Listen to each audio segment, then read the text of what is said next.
What's good, everybody, and welcome back to the channel for another episode of our athletics rebuild here on MLB The Show 23. It is the MLB draft, and we have a jam-packed episode this time. We are going to go through the draft. We are going to go through some gameplay, and we're going to go through the trade deadline all in this episode. Previewed the draft a little bit last time. I think next year I'd like to do a better job previewing the draft. I am commenting post recording, and I feel like I didn't preview enough of the prospects to get you really invested in this draft. So hopefully that's something I could do better in year two. But at the end of the last episode, I previewed probably 5 guys that I'm comfortable with taking in with the 6th pick. Miguel Gonzalez was pretty intriguing as well.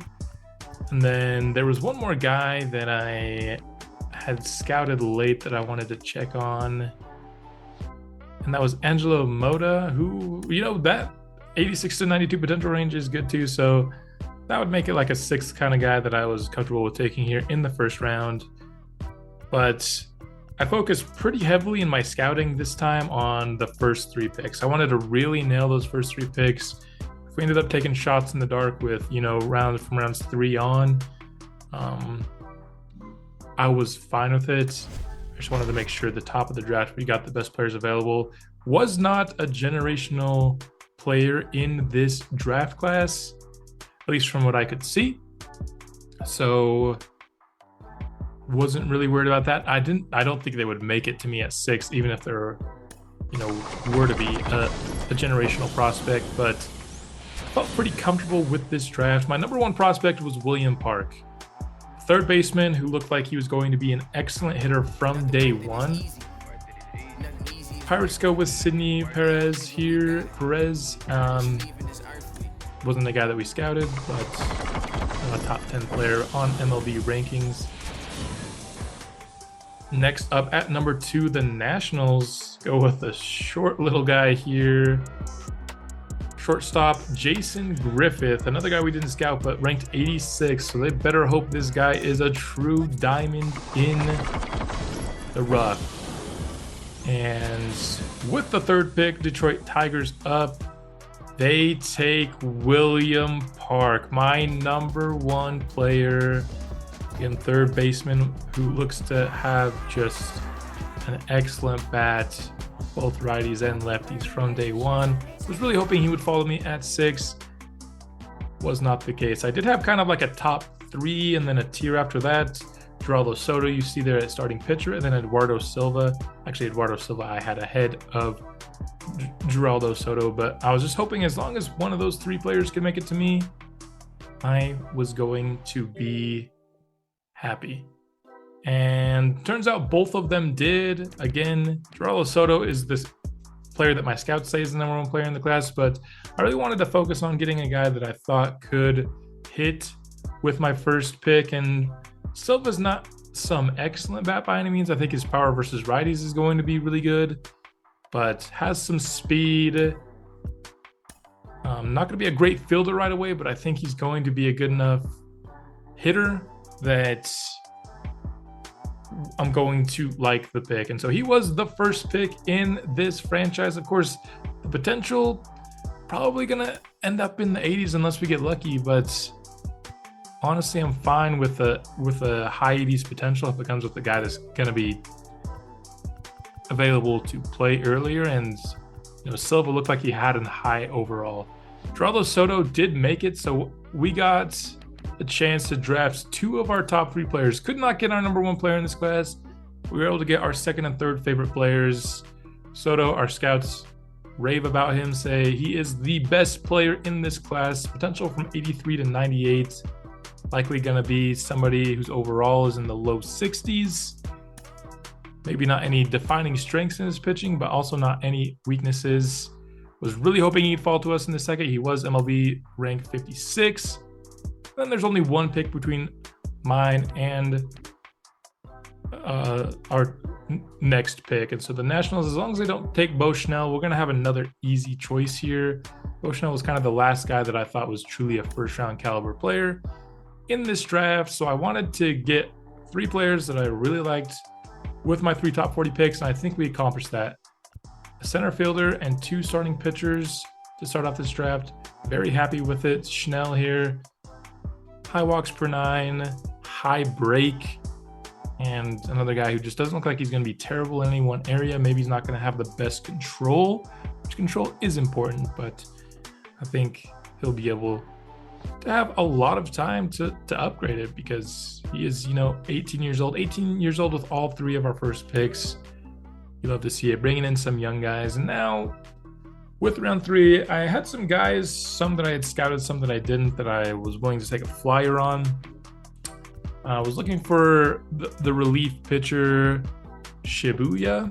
He was my favorite kind of round 3 target, and we had some scouting on him, but not a ton. But going through the relief pitchers, he wasn't there. I did like Johnny Huerta as well. He was kind of my second favorite relief pitcher. We need to not only get some starting pitchers, we need to help out our bullpen. Our bullpen is in a really bad spot as well. Wanted to go through and see if Shibuya was actually taken, or if I just didn't see him. And it turns out he was taken over here at 56 overall. Just missed on him, but he looks to have some really, really good per 9 numbers. And so was just intrigued by his potential. But Huerta could be a good consolation prize, possibly. Another guy on my short list was Rene Hernandez here, with just an absolute ridiculous stash here, but potential floor is 77 up to 89, so maybe not the highest potential. Likely going to be in the mid to high 50s overall, so he's going to be a farther away, but he does have some potential as a contact hitter. So potential to get, a second position player that has the potential to be a good hitter early on in his career if we draft him. And right now I would say he's the favorite with Shibuya gone.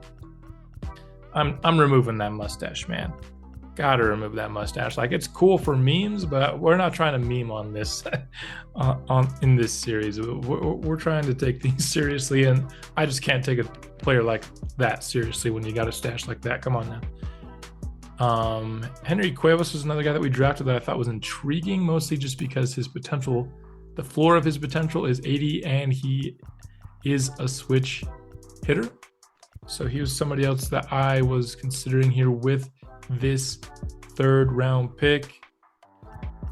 And that was kind of honestly my big 3. And when it came to who I wanted to actually take, Huerta was a little bit of a risk just because we didn't scout him. And then Cuevas, he just doesn't really have potential as a hitter, at least early on. Of course, his high potential, he could eventually turn into one. But I ended up going with Rene Hernandez. We had some scouting on him, and he was going to be a contact hitter. That was basically it. I was hoping for at least one of these 2 players to be available with our 4th round pick. Both of them were. And while I had scouted Henry Cuevas, he was probably the safer pick, just those hitting stats and the fact that we kind of already drafted kind of that speedy outfielder made me want to go Johnny Huerta, get something in the bullpen. And then, of course, our outfielder ended up going before our next pick. But I found a guy here in Buford McGowan whose potential floor was 79. Looked to be a similar hitter, another speedy outfielder, so why not just maybe take the plan B to quit us here in the 5th. And then with our last pick, we didn't really have much scouted, but we did have a couple of guys who were found by our organization, Omar Cannon and Garrett Dennis. Garrett Dennis, some of these per 9 numbers look really, really nice and hard to pass on. But Omar Cannon, his potential floor is at 86. However, it is without scouting, so I don't know how you can trust that floor. Cannon was really, really, really tempting.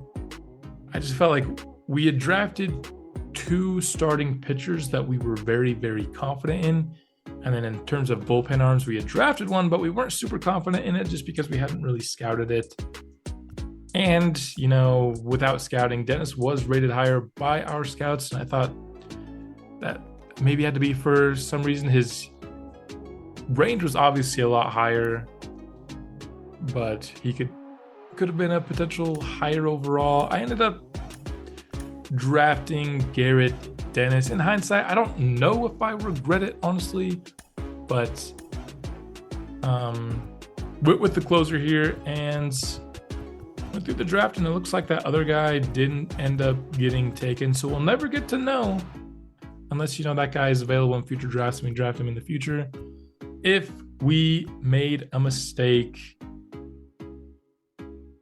So that's it for the draft. And in terms of how we're going to order this episode, we are not going to go chronologically. I'm doing everything for the draft first. We're going to get through all of the signings, even though technically the last thing I did in the recording was, you know, viewing the draft picks. I just want to basically make this episode 3 parts. Part 1 is going to be the draft.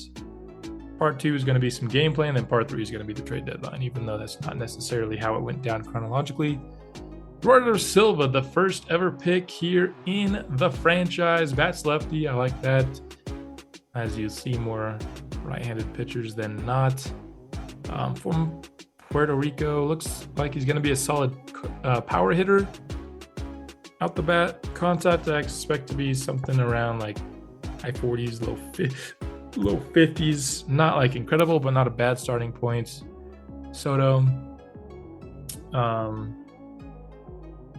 No weakness in his game, but it doesn't look like he's going to have the highest velocity. Doesn't look like he's going to have the highest stamina. So still very excited about this draft pick, but I just don't, he's not going to have any like calling card, you know, but that means he can develop into probably any kind of pitcher. It just kind of depends on how his increases go in his first few years in our farm system. Bo Schnell, really like that he's a high walks per 9 pitcher. We have some low walks per 9 pitchers on the team that have not been playing well because they have just been walking a bunch of people. So that was something I really liked about Schnell. Also going to come into the league already with some pretty high break. That was very intriguing to me. And then in the 3rd round, we were able to draft. Where is this player? Rene Hernandez. There he is.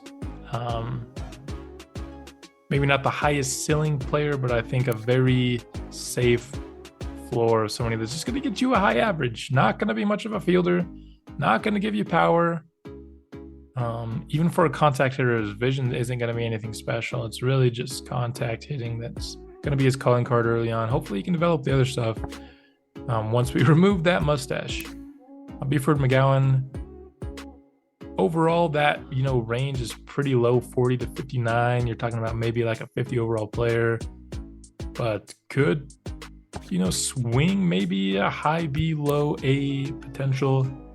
Huerta looks to be a good strikeout, home runs per 9 hit pitcher, but that walks per 9 is pretty low in hindsight. I just saw some good per 9s and a guy that was going to be available late and with, you know, a pretty good potential range, and I just went for it. We'll see just where those walks per 9 come in, but it looks like it could be really, really low for him.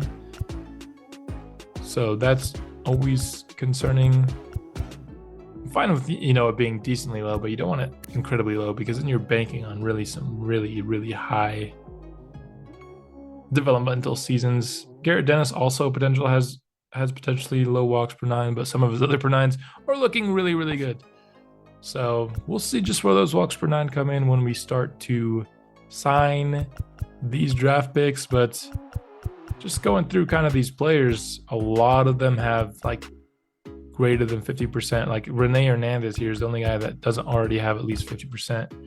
We have multiple guys at 60, 70, 80. And so I think we're going to have some good success signing these draft picks. Let's get into it. Our 2 pitchers that we drafted early both have a lot of interest. And Eduardo Silva, our 3 guys. I said I focused a lot on the top of the draft, and you can see it here with them having such big interest. Bo Schnell says no initially, so even though his interest is 80.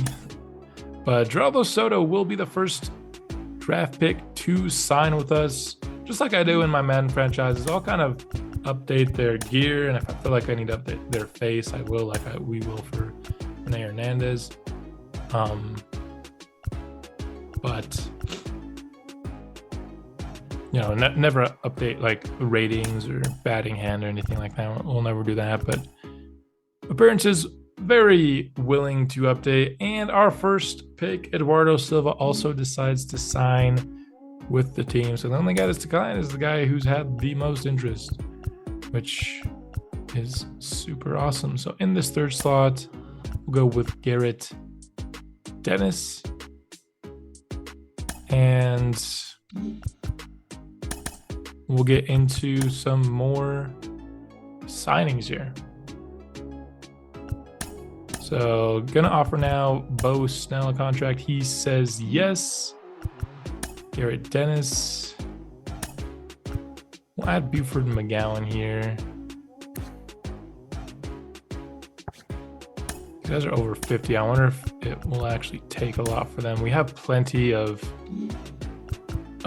bonus allotment. I don't think it's going to be an issue for us.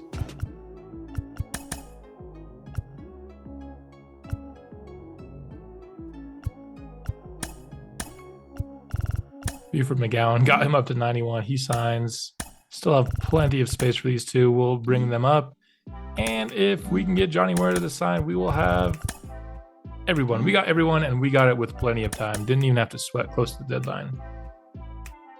And once we got to the end, we saw we had a very, very good draft class. Everyone with B potential, except for Geraldo Soto, who had A potential. Our scouts were right. 68 overall was at the very high end of his range. 97 potential was at the very high end of that range.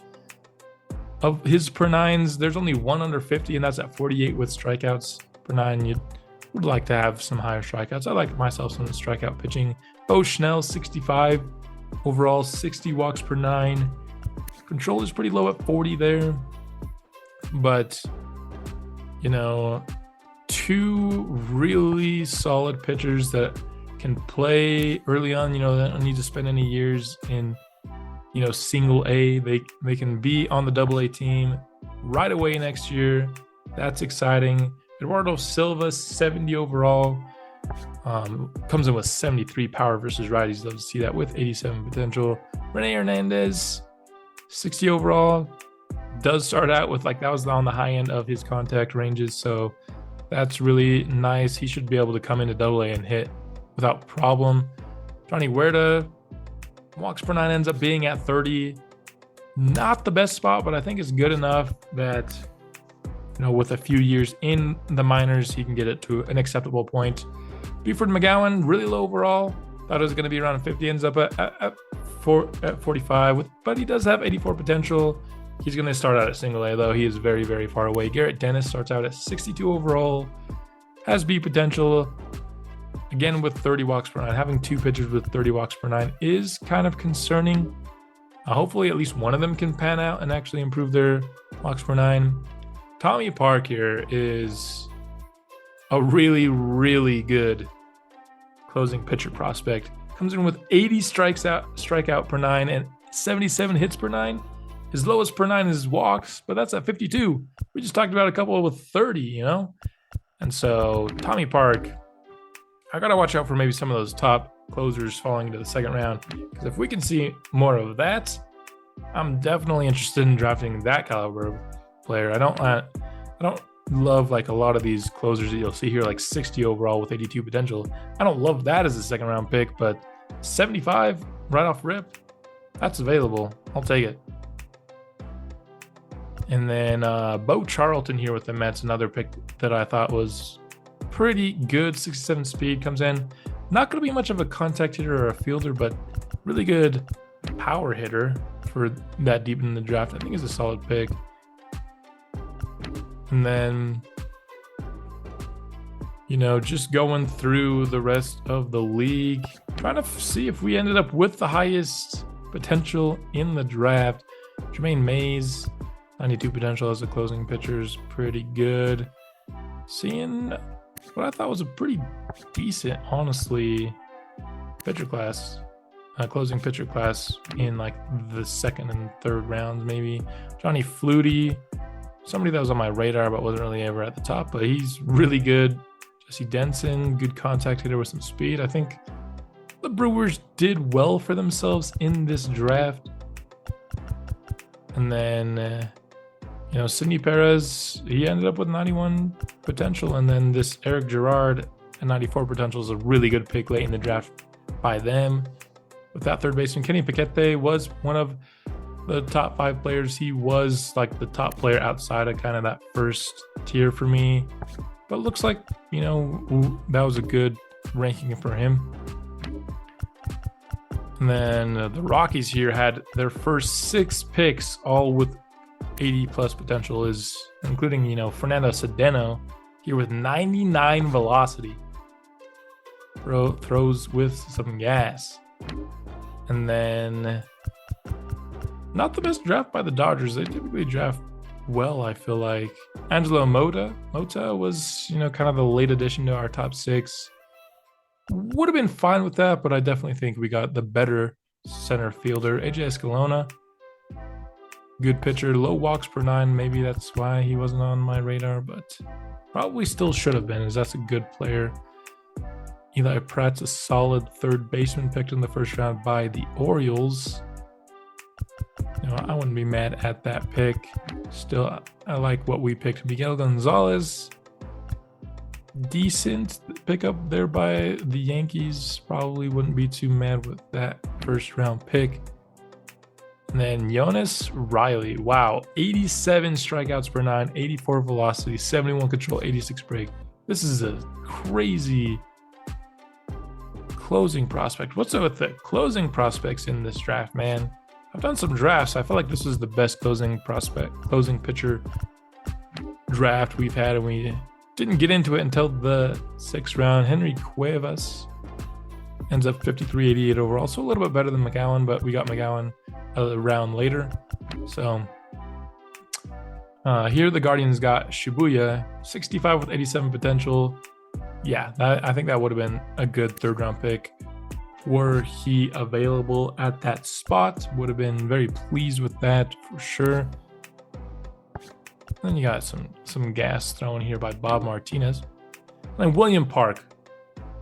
I pegged him as the number 1 player for me in this class. I don't think that was wrong. Obviously, Geraldo Soto looks better at this point, but Geraldo Soto was going to be available in the 2nd round. So him being my favorite first-round pick, I think, was probably right. Doesn't have a lot of fielding, though. He's very far away in that area. And then we found the guy with the higher potential. There's one, Sean Foster here. Yeah, looks like a really good closing pitcher. Can't say anything bad about him. So just because, he's a closer and Soto's a starter, I'd still say Soto is the more valuable of the two, but obviously a banger pick there by the Twins nonetheless, considering they got him further down in the class. And imagine if we got him with our 3rd round pick, what those first 3 picks would have looked like. Oh, baby. Or I guess I picked him instead of Schnell. Well, let's switch gears here. Gonna watch some pretty condensed highlights. Gonna be kind of just skipping through basically all the action pitches, whether it was strikeouts, a hit, a run was scored, stuff like that. And Ken Waldichuk, as you can see here, 2 outs. We allowed the first run of the inning, but Waldichuk kind of started falling apart here, and we'll run another run across the board. 2-0 in the top of the first. Now bases loaded. We walk in another run. Luckily, we were able to get out of the inning after that, but with 2 outs, getting all 3 of those runs across, not really great. And in terms of our first inning, we didn't do anything good, but we can take this opportunity to kind of look at our lineup. Lawrence Butler has the highest average on our team, with Seth Brown 2nd. Only 2 players hitting above 250. Second inning wasn't going any better for our friend Ken Waldichuk as another run crosses the board. 4-0 early, and yeah, Waldichuk did not make it through 2 innings in this game. Very poor outing. Up to bat for the first time. We got a strikeout, so still no offensive success through the first 2 innings for us. Hogan Harris came in to end the second for us. And then in this 3rd inning, had a much stronger inning, so Hogan Harris keeping us in, maybe giving us a little bit of hope, but I don't know how much hope we truly have as Manny Pena strikes out here. Offense not been great. See here that Tony Kemp was an all-star. 0-1 pitch coming up. We got 2 men on base. Tony Kemp able to get it into the gap, bringing a man home, and Oakland is on the board here in the bottom of the 3rd inning. Kemp maybe showing why he's an all-star. I honestly didn't know if he's kind of an all-star level player, but next up to bat, Jesus Aguilar. Double play, that'll end the inning there. And what I did is I kind of just simulated the middle 3 innings, and Houston started taking a bit of a lead there, but Seth Brown did get himself a solo homer to give us a 2nd run. And it was pretty easy to see. Of course, I'm showing pretty condensed highlights here, but just the skill gap difference. And that was something that through the first 5 episodes, I feel like we haven't really dived deep enough into this team to see just how bad the difference of talent is. But Lawrence Butler highlighted him in the beginning. Highest average on the team, gets himself a double here. Been a very pleasant surprise, and somebody that maybe I wasn't thinking much of at the start of the series, but he's kind of earned himself, I think, throughout this year a chance, as long as he finishes strong, of course, to play again for us next year.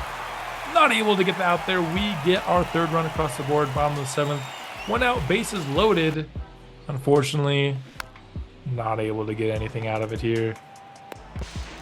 Here at the top of the 8th, able to turn 2 here with the 5-4-3 double play for JP Sears. Bottom of the 8th, though, offense needs to come up with some stuff.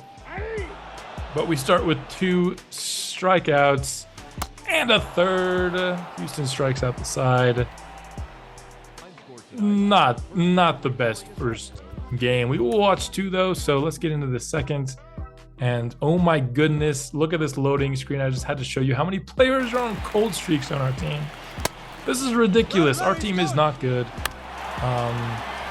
They're a tag 1 and a tag him out, throw him out there for Tony Kemp, but then on the other side he strikes out. Aguilar takes the ball, but Jace Peterson caught stealing. Run that one, and then Dalton Jeffries out here. One of our lowest overall rotation pitchers, but I think he's actually having a pretty a season that is better than you would expect it to be, as you saw a couple strikeouts there. We strike out a couple times ourselves. Dalton Jeffries, though, continues his strikeouts. A lot of strikeouts here at this point in the game, and there is another. Connor Cable rips one into right field, able to get down on it. He should turn 2 here. Nice double for last episode's hero. Of course, had that walk-off hit. So he's continuing to get some hits for us, and then Manny also gets that one, giving us 2 men on base and running across our first run of the game. 1-0 lead for the Athletics. Kemp strikes out though with the bases loaded, and then Aguilar strikes out. I don't know why you're looking at that pitch. That's a great pitch to hit. Seth Brown knocks this one deep. Potential for a big time game-changing hit. Falls just short at the warning track though. We have the 1-0 lead going into the middle innings here though. And then through the 4th inning, nothing had changed much. Going into the 6th is when the Astros were finally able to take the lid off, score a few runs, and they will have that 3-1 lead. Going into the bottom 3 innings. And some strikeouts here for Sam Mall. I have no idea. Strikes out the side there in the 7th. No, nothing of our offense. Acevedo comes in. Been impressed with him this year. I think he's definitely a reliever that will be on our team next year based off of what I've seen this year alone. And he just happens to be one of the highest overall pitchers. But Houston able to go yard on Zach Jackson here in the 9th. And Zach Jackson able to finish the inning with a strikeout though. Offense needs to come up with something in the 9th. We'll start with a strikeout, not the start you're looking for. And then Jace Peterson lines out, and Houston will go 2-0, winning both of the games that we're going to look at here. And then just kind of taking a quick look at what has happened in terms of wins and losses in this episode. A lot of losing, and that's where things have kind of taken the turn for in this part of the series. And there was 2 players as we approach the trade deadline portion of the episode now that had gotten multiple offers from the CPU for trades, one of them being Aledmys Diaz. He's hitting for solid power this year, and he's really kind of an all-around skill set. And so I looked for a team that was in the wild card hunt who had an outfield prospect with a bat, and the team that I landed on was the White Sox. And Oscar Colas was kind of the same caliber of player that I was getting offered. I was just getting them offered at positions I didn't really want, or just skill sets I didn't really want. I'm going to add Christian Pache in this trade to make it work with the White Sox. Of course, in real life, right after I started the franchise, Christian Pache is no longer with the team. And so wasn't afraid to make him a part of this trade. We're able to get a pretty decent prospect, 24, mid to high 60s B potential for Aledmys Diaz, and the White Sox hopefully can have that help push them towards the playoffs. And the other player that I got a lot of offers for was Paul Blackburn. Now, not having the craziest year, but I think he could maybe be having a better year, better served as kind of the 4th or 5th pitcher for a team. That's also, again, I was looking for teams that were either in the wild card right now or just a couple games back.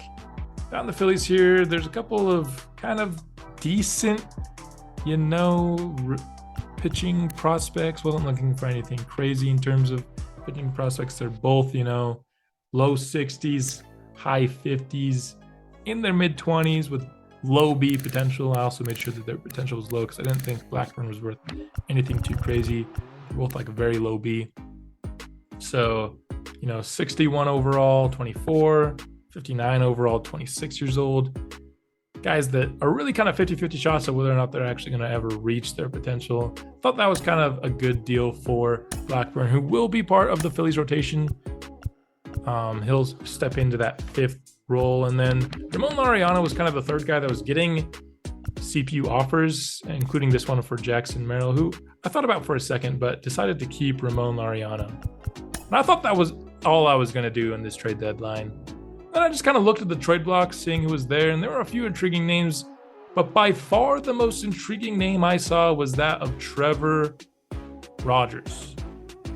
Now, why would a 25-year-old, a potential 79 overall pitcher be on the trade block? Why are the Marlins looking to move off this guy? And I did some digging into this Marlins starting pitcher situation, and right now Trevor Rogers, he's tied in terms of Luzardo in terms of overall, but he's really their 3rd best pitcher. And the Marlins are in this spot where they have 6 guys who are 25 or less, who are 67 overall, 25 or younger, 67 overall or higher, and B or more potential. And then on top of that, they also have Sandy Alcantara. I think that 6 players is including the guy that they just picked in the 1st round. So I guess he's actually not 67 overall. He's 63 overall with 89 potential. So the Marlins are crazy, stupid deep at starting pitcher. And so we called them up. wondering, why was Trevor Rogers available? If you're crazy stupid deep, sure, but why not trade maybe a little bit, someone more a little bit further down in your prospect, your farm system? And they said, basically, it comes down to contract. Trevor Rogers is about to enter his arbitration years, and he wants to be featured and paid as an ace. Well, the Marlins have, the reigning Cy Young Award winner who is making, pretty low money for his skill sets. And Trevor Rogers has made it clear that he wants to be making double-digit $1 million as an ace, and that's like, if you're paying this to Sandy Alcantara, you're not going to be paying the same contract for Trevor Rogers. With all due respect to him, I think he has a really high ceiling, and that's why I'm actually interested in trading for this player. And so we talked with the Marlins. They made it known that with a trade, he would be seeking for an extension to go along with the trade. So have to be willing to pay him if we acquire him. What they were looking for, first and foremost, was catcher. They desperately needed catcher. They do not have anyone with a B potential, and they don't have anyone that's under 25 years old with even C potential. Desperately need it. They said they needed shortstop. I didn't agree. Outfield, as you see, right field here. Nobody in the Bs, I think, is their second biggest need. And it just so happens that our best position on the team in terms of prospect-wise is catcher. And they were very interested in Daniel Susac, who we were very willing to give up in a trade like this. They wanted a guy who was, really young, 21 years old, who could theoretically be MLB ready within the next few years. And I think Daniel Susac is that, 65 overall. That's 3 good years away from being in the league. JJ Bleday was probably our best outfield pitcher, and I just didn't feel like he was the caliber of prospect to go into this trade. And so we had one of the 2 key pieces that they wanted in this trade. We just didn't really have anything when it came to the other. Now, again, they wanted a shortstop, and I just didn't feel like that was actually their biggest need. So, Max Muncy was, a very young guy in his 60s, but with Xavier Edwards and Jose Devers, it just didn't feel like that was somebody that they would want, as those players are just kind of on a similar trajectory as Max Muncy. And I was maybe willing to give him up because of the presence of Poisson. And then we also had a couple of guys in, mid-60s, young players in the pitching. But, they're getting off of Trevor Rogers because they're so deep at pitching. So at this point, I think it became pretty clear that a third team needed to get involved.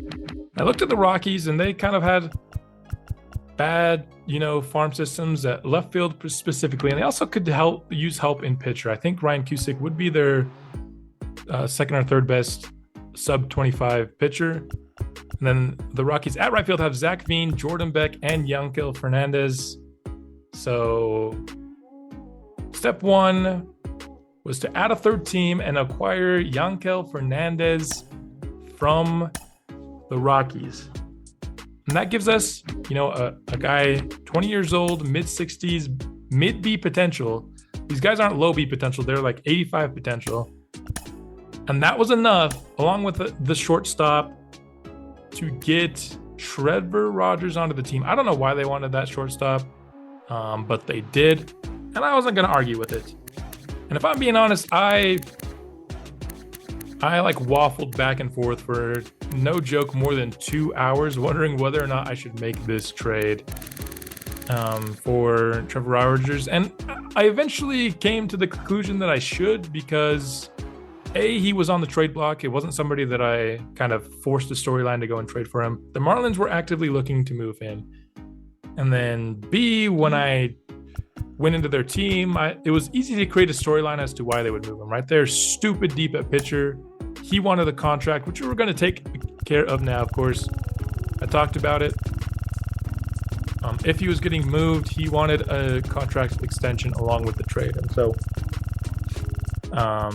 pretty easy storyline, I felt like, creating why he would want, a new deal, and why he would be on the trade block from the Marlins, excuse me. And then the third part of it was just that the Marlins were crazy deep at a position that we really needed, and the one spot we were good at was something that the Marlins desperately needed. And then kind of the thing that pushed it over the edge was the fact that we were able to get a good deal with a third team for the Rockies, so that I could give a package that I thought was fair enough for a guy who was looking to get paid. And we will sign Trevor Rogers, 5 years, $50 million. Again, he wanted double-digit millions.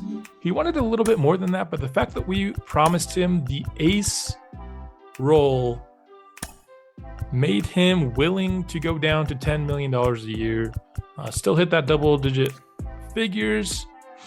And this is a player that, he might never, looking at his stats this year, 3.9 ERA, 1.3 whip, that's good. It's better than a lot of our pitchers, I'll say that. But that's not the kind of pitcher we're hoping he could be, right? And when you're a team that has the budget restraint that we do, right? We have a low budget and we're not even allowed to spend all of it because of the restrictions that we've made. We're not allowed to sign any free agents for over $15 million a year. If we want high-end players, we're going to have to take risks like we did here with Trevor Rogers, that he will eventually turn into the pitcher that he can be, right? Per nines, decent spot. Another guy, kind of like what we've seen a lot today. No real weaknesses, but not like a defined strength either. Got him. We also were able to acquire Oscar Colas, an outfield prospect that I'm pretty excited about for Edwin Diaz. I had to lose a center field prospect in that trade to acquire him. I'm fine with losing Pache. I don't. He's much more of a 50-50 shot as whether or not he makes it. I do think Oscar Colas will be an MLB player at some point. I think that's pretty safe. So that's kind of the one prospect that we got that I'm fairly confident will end up being an MLB player. Got to put him in Double-A for now because that's kind of where we put our promising prospects this year, and that's the one team that's succeeding. So I want him to be on that team, but I don't imagine he's going to be in Double-A for very long. Hans Kraus is another one, 24-62 overall.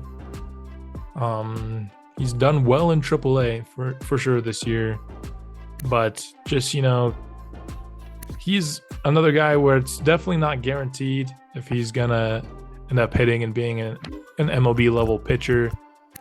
And same here with Eric Ullman. Right now, actually he's pitched a game. He started the game. I think it's because we're pretty banged up right now. But the acquisition of Trevor Rogers should make him not have to start. But anyway, a couple of pitchers who have a shot but aren't guaranteed things.